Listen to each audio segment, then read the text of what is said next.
Singapore 2008. The moment Piquet Jr. hit that wall on lap 14, it changed the DNA of Formula One forever. But not because it was shocking, because it was intentional. There was no brake lockup, no tire failure, no defensive move gone wrong. Just a wall, a Renault, and a perfectly orchestrated accident. You see, Fernando Alonso had pitted unusually early, way earlier than race strategy would dictate. It made no sense until that crash happened, and the safety car deployed. Suddenly, Alonso was in perfect position. Others had to pit. He didn't. He leapt from the back of the field straight to the top, and he won. The setup was criminal. Years later, Piquet Jr. admitted that the crash was deliberate, ordered by team boss Flavio Briatore and executive Pat Simons. They needed a win. They sacrificed a car to get it. The FIA banned Briatore for life, a ban that was eventually overturned. Pat Simons quietly returned. Alonso? Never punished. Piquet? Thrown out of F1 like trash. And the sport? It never fully recovered from the realization that an entire Grand Prix, every move, every lap, could be scripted like a movie scene. Austria, 2002. Rubens Barrichello was leading, dominating, driving the perfect race. Fans in Austria were ecstatic. Ferrari were 1-2. Everything looked clean. But then came the call. Let Michael pass for the championship. It was lap 71 of 71, the last corner. Rubens hesitated, then lifted his foot. Just enough. Michael Schumacher crossed the line first, and in that moment, everything broke. The crowd erupted, but not in celebration. In anger. Boos echoed across the circuit. Journalists erupted. Even Schumacher himself, visibly embarrassed, pulled Rubens to the top step of the podium, giving him the trophy as if that would fix it. The FIA responded, but not with real punishment. They fined Ferrari for damaging the sport's image, not for manipulating the result. They didn't ban team orders. They just told teams to hide them better. This wasn't about strategy. It was about power. Ferrari made it clear. Michael comes first. Always. Even if it means turning a race into a staged play. Indianapolis 2005. It was supposed to be F1's American statement. Packed stadium. 120,000 fans. All waiting for the lights to go out at Indianapolis. Then the parade lap happened. And all but 6 cars, all on Michelin tires, peeled into the pits and quit. They didn't race. They didn't even try. Why? Because Michelin tires were unsafe for the banked oval section. Ralf Schumacher had already crashed hard in practice. Michelin warned the FIA. They requested a chicane. The FIA refused. They asked for modified race rules. Denied again. So Michelin pulled out, and the race went on with 6 cars, 2 Ferraris, 2 Jordans, 2 Minardis. The slowest teams and the most political one. The crowd booed. Bottles were thrown. People demanded refunds. It wasn't just a tire failure, it was a leadership failure. The FIA chose image over integrity, and the United States turned its back on Formula One for years. That day didn't need team orders or crashes. The fix was in the politics, choosing silence over compromise, money over safety. Adelaide 1994. Schumacher was leading the championship by a single point over Damon Hill. It all came down to Adelaide. Lap 36. Schumacher clips the wall. His car is wounded, clearly damaged, but instead of nursing it home or pulling off, he turns in as Hill goes for the overtake. And the two collide. Schumacher retires. Hill retires. Schumacher wins the title by default. Later, Hill's suspension was found broken in the contact. He might have still been able to finish. Might have still won, but it didn't matter. Schumacher walked away with the trophy. The onboard footage from Schumacher's car? Missing. The stewards? Silent. Benetton? Celebrated. And here's the catch. Schumacher had already been under scrutiny that season. Illegal traction control, fuel rig tampering, a black flag in Silverstone he ignored. But none of that mattered. The crash sealed the deal. F1 didn't just let it happen. They crowned it. The fix wasn't a call or a script. It was a shrug and a silence that echoed across decades. Jerez, 1997. Jacques Villeneuve had everything to lose. Michael Schumacher had everything to gain. It was the title decider again. On lap 48, Villeneuve made a move on the inside. Schumacher turned in, just like 94. But this time, he miscalculated. Villeneuve stayed on track. Schumacher beached himself. Game over. The FIA reviewed it and made a historic call. Schumacher was disqualified from the entire season. Sounds massive, right? He kept his wins, his poles, his trophies, just no championship standing. A punishment with no pain. He was never suspended, never fined. His reputation didn't even dent in Germany. The fix wasn't that he won. It was that he failed and still walked away like a legend. Hockenheim 1982. Nelson Piquet needed a safety car. He needed the pack bunched up to catch the leaders. Enter teammate Manfred Winkelhock. His car suffered a fuel pressure issue, rolled to a stop, and triggered a caution. Problem is, up years later, a former BMW engineer admitted they staged the whole thing. The car was fine. The plan was simple. Create a yellow, back up the field, and let Piquet pounce. They succeeded. Nobody was penalized. No investigations happened. F1 simply moved on. This wasn't an accident or a crash. It was an engineered moment, the kind of fix that's harder to detect, but far more dangerous. No contact, no damage, just a quiet nudge to change the outcome of a world championship. British GP, 1974. Tyrrell was leading, clean, fast. Then suddenly a shadow car leaks oil, red flag. Restart. On restart, Jody Scheckter takes the lead and wins. Rumors started immediately. Was the leak deliberate? A year later, a mechanic admitted it. He opened the valve himself. He was quietly fired. Shadow denied involvement. The stewards buried the file. No headline, no bans. Just another story whispered in paddock bars. In an era before telemetry and 4K replays, sabotage wasn't complex. All it took was a wrench and bad intentions. Fangio-era Fangio's greatness was never questioned, but his wins? Sometimes, yes. In one race, his teammate handed him the car mid-race. In another, officials decided to delay results until they could fix a scoring error, which just happened to favor Fangio. Cheating in the 50s wasn't a scandal, and it was tradition. Fuel compositions were tweaked, tire changes ignored, and even starting positions negotiated. No footage, no data, just faith. In modern F1, we call that fraud. Back then, they called it legacy. Monaco 2006. It was supposed to be a normal qualifying session. Michael Schumacher had provisional pole, but as Alonso and others were flying in their final laps, Schumacher's Ferrari suddenly locked up and stalled at Rascasse, blocking the track. Coincidence? Not even close. Alonso, Massa, and others lost their flying laps. The yellow flag from Schumacher's mistake ruined every contender's chance at pole. Schumacher smiled, but the stewards weren't buying it. They reviewed telemetry and determined it was deliberate. Schumacher was pushed to the back of the grid, but the damage had already been done. His reputation didn't suffer in the paddock that mattered, Ferrari's garage. Even his fans brushed it off. The manipulation wasn't subtle, but the consequences? Barely a scratch. This was Monaco, one of the hardest circuits to overtake on, and Michael knew it. He didn't need to be faster, he just needed to stop others from being faster than him. And that's exactly what he did.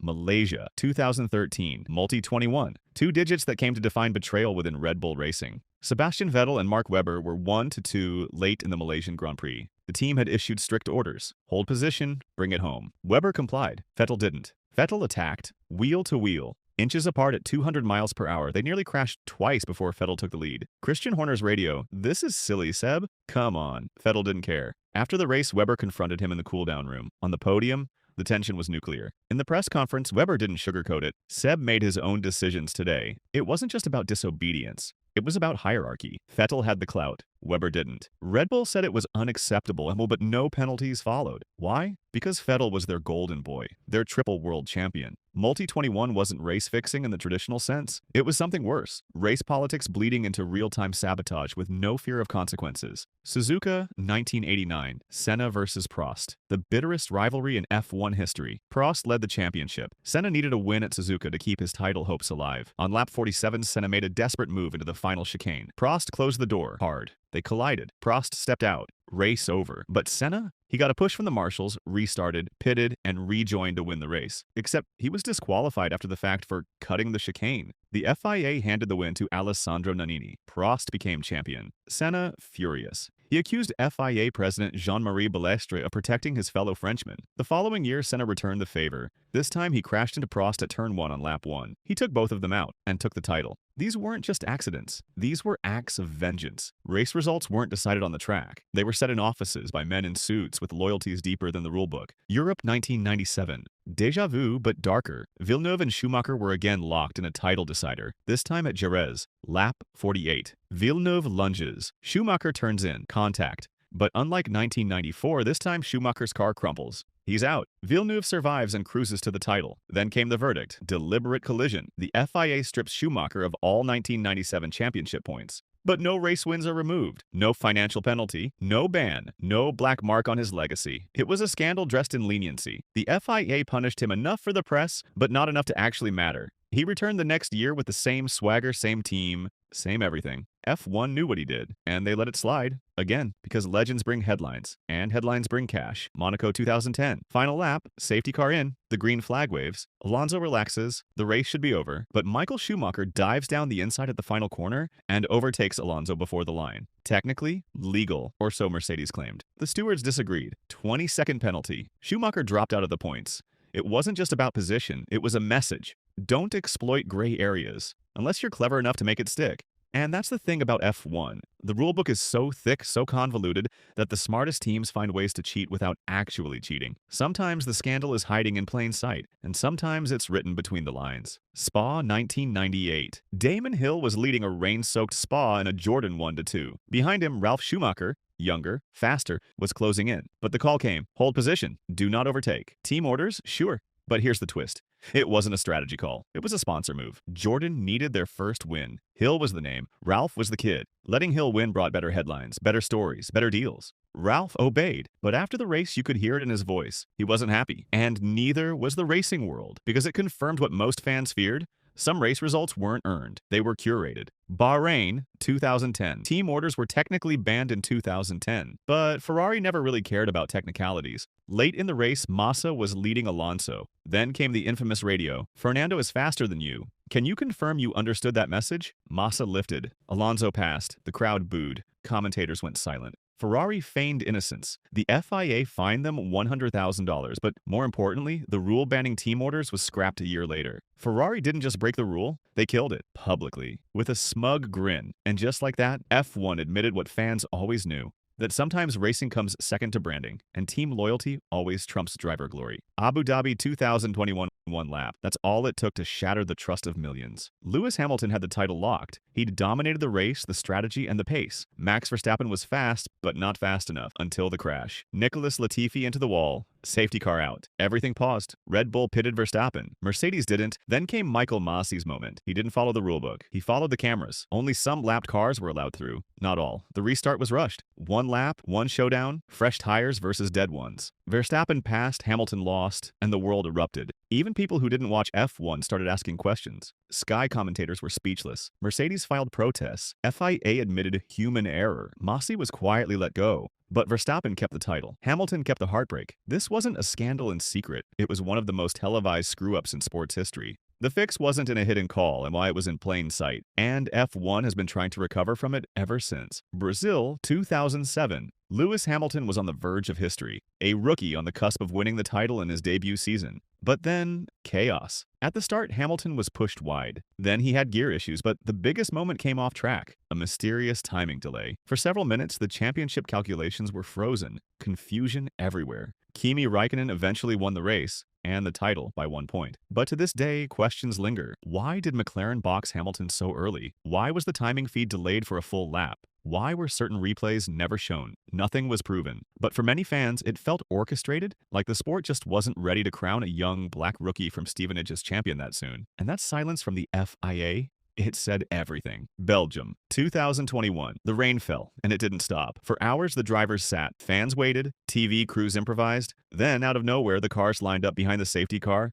and drove 2 laps. That was it. 2 laps. No racing, no overtaking, no drama. But there was one thing, points. Half points were awarded, podiums given. Max Verstappen won the race without ever going wheel to wheel. Why? Because if the race was officially abandoned, broadcasters wouldn't pay. So they made sure it technically counted. Fans who paid full price, they got soaked and robbed. Teams confused. George Russell got a podium in a Williams without overtaking anyone. Hamilton called it a farce. This wasn't a sporting decision. It was a business transaction disguised as a race, and every soaked fan in Spa knew it. USA 2002. Indy again. This time, a finish that made everyone cringe. Michael Schumacher led Rubens Barrichello, but in the final meters, they slowed down and crossed the line nearly side by side. The result? Barrichello was declared the winner by 0.0011 seconds. But the footage looked strange. Schumacher clearly had it, so why the switch? Turns out Schumacher tried to gift Rubens a win to make up for the Austria farce earlier that year. But even in generosity, Ferrari couldn't get it right. The podium was awkward. The fans were livid. And again, Ferrari was at the center of a headline, not for racing, but for scripting. F1 had officially become theater, and everyone could see the strings. Japan, 1990. The first corner at Suzuka. Senna on pole. Prost beside him. But this time, Senna didn't back down. He didn't even try to avoid contact. At 270 kilometers per hour, he launched into Prost, taking both cars out on the first corner. The reason? Revenge. The year before, Senna had been disqualified for illegal re-entry after clashing with Prost. He accused Balestre of corruption. So this year, he didn't wait. He said it after the race.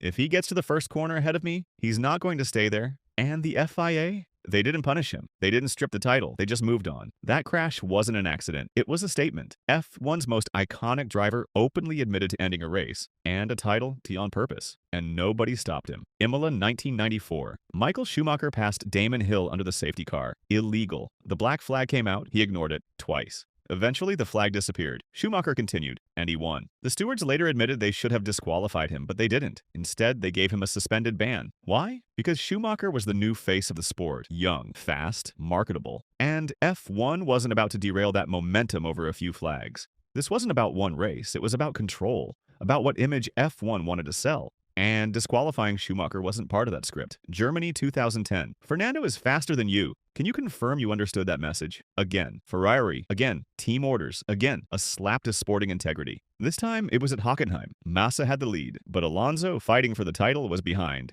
The coded message came in, Massa lifted, Alonso passed, and the world watched, stunned. Massa? He hadn't won since his near title in 2008. This was his redemption, and it was stolen from him, live on radio in front of millions. The FIA fined Ferrari again, but the damage was deeper. It showed how little driver pride mattered when the title and the brand was on the line.